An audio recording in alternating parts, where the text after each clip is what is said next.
பிரியமானவர்களே, இயேசு கிறிஸ்துவின் இணையற்ற நாமத்தில் உங்களை வாழ்த்துகிறேன். இந்த மன்னாச்சுடைய இன்று டெய்லி பாட்காஸ்டை கேட்கிற உங்கள் ஒவ்வொருவரையும் கர்த்தர் ஆசீர்வதிப்பாராக. மத்தேயு 22வது அதிகாரம் 31-32 வசனங்கள் இப்படியாய் கூறுகிறது. மேலும் மரித்தோர் உயிர்த்தெழுதலை பற்றி, நான் ஆபிரகாமின் தேவனும் ஈசாக்கின் தேவனும் யாக்கோபின் தேவனுமாயிருக்கிறேன் என்று தேவனால் உங்களுக்கு உரைக்கப்பட்டிருக்கிறதை நீங்கள் வாசிக்கவில்லையா? தேவன் மரித்தோருக்கு தேவனாயிராமல் ஜீவன் உள்ளோருக்கு தேவனாயிருக்கிறார் என்றார் என்பதாக. ஆபிரகாம், ஈசாக்கு, யாக்கோபு, ஆபிரகாம், ஐசக் அண்ட் ஜேக்கப் என்ற தலைப்பின் கீழ் இன்றைய மன்னாவை தியானிக்கப் போகிறோம். வேதாகமத்தில் தேவனுக்கு அநேக பெயர்கள் இருக்கிறது. அவற்றில் ஒன்று, அவர் ஆபிரகாமின் தேவன், ஈசாக்கின் தேவன், யாக்கோபின் தேவன் என்று அழைக்கப்படுகிறார். அதுபோல தான் ஆண்டவர் உங்களுடைய பெயரை அடைமொழியாக கொண்டு உங்கள் தேவன் என்று அழைக்கப்பட அவர் வெட்கப்படுவதில்லை. அப்படி என்றால் நீங்கள் எவ்வளவு பாக்கியசாலி என்பதை நினைத்து பாருங்கள்.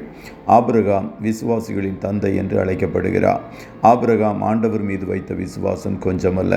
அதே போல ஆபிரகாம் மன்றாட்டு வீரன் என்பதையும் நாம் மறந்துவிடக்கூடாது. கர்த்தர் மம்ரேயின் சமபூமியிலே ஆபிரகாமுக்கு தரிசனமானார். 3 புருஷர்கள் வந்து ஆபிரகாமை சந்தித்தார்கள். கர்த்தர் சோதோம் கொமோராவின் பாவங்களின் நிமித்தம் அந்த பட்டணங்களை அழிக்கப் போகிறேன் என்பதை ஆபிரகாமுக்கு தெரியப்படுத்தினார். 3 புருஷர்கள் சோதோமுக்கு நேராக போன பிறகும் ஆபிரகாம் என்ன செய்து கொண்டிருந்தான் தெரியுமா? கர்த்தர் தெரியப்படுத்தின காரியத்தை அறிந்து அவன் கேட்டும் கேளாதவன் போல் இருக்கவில்லை. அந்த செய்தியை கேட்டு தன்னுடைய வேலையை செய்ய ஆபிரகாம் கடந்து செல்லவில்லை.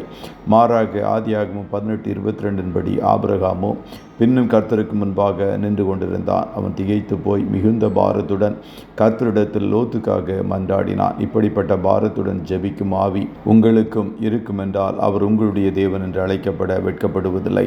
ஆபிரகாமின் குமாரன் ஈசாக்கை பாருங்கள். ஈசாக்கு என்றால் நகைப்பு என்று அர்த்தம். அவன் வெட்டின துறவை துன்மார்க்கர்களுக்கு விட்டு கொடுத்து விட்டான். அவர்கள் ஈசாக்கின் துறவை அபகரித்த போதும் தன்னுடைய நகைப்பை, அதாவது கர்த்தருக்குள் மகிழ்ச்சியாய் இருப்பதை இழக்கவில்லை. பிலிப்பியர் 4:4 படி கர்த்தருக்குள் எப்பொழுதும் சந்தோஷமாயிருங்கள். யார் உங்களுடையதை அபகரித்தாலும் உங்கள் சந்தோஷம் உங்களை விட்டு விடைபெற்று செல்ல அனுமதிக்காதீர்கள். ஈசாக்கை போல கர்த்தர் மேல் பாரத்தை வைத்து கவலையற்ற வாழ்க்கை வாழுங்கள். அது மாத்திரமல்ல, தன்னுடைய மனைவி கர்ப்பம் அடையும்படியாக அவன் அவளுக்காக ஜெபித்தான். ஈசாக்கு விசுவாசத்துடன் ஜெபித்தான். பின்பு ஏசாவையும் யாக்கோபையும் பெற்றெடுத்தான். நீங்களும் விசுவாசத்தோடு ஜெபிக்கும் குணாதிசயம் உடையவர்களாய் இருப்பீர்கள் என்றால் கர்த்தர் உங்களை அவருடைய தேவன் என்று அழைக்கப்பட வெட்கப்படுவதில்லை. ஈசாக்கின் குமாரன் யாக்கோபை பாருங்கள். தன்னுடைய தந்திரமான ஏமாற்றும் குணத்தை ஆண்டவருடைய சமூகத்தில் சமர்ப்பித்து, நீர் என்னை ஆசீர்வதித்தால் ஒழிய உம்மை போகவிடேன் என்றான். யாக்கோபு சமர்ப்பித்து ஜெபித்தான். நீங்களும் சமர்ப்பணத்தோடு ஜெபிக்க குணாதிசயம் உடையவர்களாய் இருப்பீர்கள் என்றால் கர்த்தர் உங்களை அவருடைய தேவன் என்று அழைக்கப்பட வெட்கப்படுவதில்லை. ஆகையால் ஆபிரகாம், ஈசாக்கு, யாக்கோபை போல பாரத்துடன் ஜெபியுங்கள், விசுவாசத்துடன் ஜெபியுங்கள், அர்ப்பணித்து ஜெபியுங்கள். அப்பொழுது கர்த்தர் உங்கள் தேவனாயிருப்பார். கர்த்தர் தாமே உங்கள் ஒவ்வொருவரையும் ஆசீர்வதிப்பாராக. ஜெபம் செய்வோமாம். நல்ல தகப்பனே, உம்மை நன்றியோடு துதிக்கிறோம். இந்த மன்னாற்றுடைய இந்த டெய்லி பாட்காஸ்டை கேட்கிற உடைய பிள்ளைகள் ஒவ்வொருவரையும் கர்த்தர் தாமே ஆசீர்வதிப்பீராக. அப்பா, நீர் ஆபிரகாம், ஈசாக்கு, யாக்கோபு என்ற எங்கள் முற்பிதாக்களின் தேவன், அதுபோல எங்கள் தேவனாயும் நீர் இருக்கிறீரே, அதற்காய் கோடி ஸ்தோத்திரம். நீர் முற்பிதாக்களை அனுதினமும் வழிநடத்தி அவர்கள் தேவைகளை சந்தித்து கண்மணி போல காத்தருளினதைப் போல உம்முடைய பிள்ளைகள் ஒவ்வொருவரையும் அனுதினமும் கர்த்தர் நீர் நடத்துவீராக.